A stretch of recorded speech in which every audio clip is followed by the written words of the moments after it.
নমস্কার বন্ধু, আমি সুতপা। তা দেখুন, প্রত্যেক দিন একই রকম জলখাবার কিন্তু ভালো লাগে না। হয় মুড়ি, না হয় রুটি, না হয় লুচি, না হয় পরোটা, না হয় ছাতু। সব দিন কি ভালো লাগে বলুন? তাই একটু আমি আমার জন্য, ছেলে এসব খায় না, তা দেখলাম যে না, এই মন্দির থেকে এলাম, এসে ভাবলাম যে খুব খিদে পেয়েছে, মুড়ি টুড়ি কি একদমই খেতে ইচ্ছে করছে না।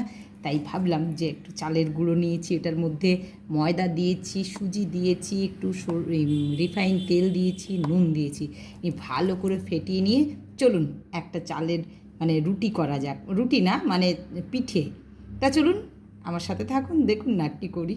তো দেখুন, ফাইনালি মাখা হয়ে গেছে।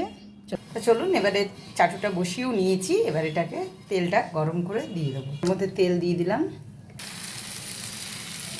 এই যে এটা এভাবে দিয়ে দিলাম। দেখুন বন্ধুরা, ফাইনালি উঠেছে।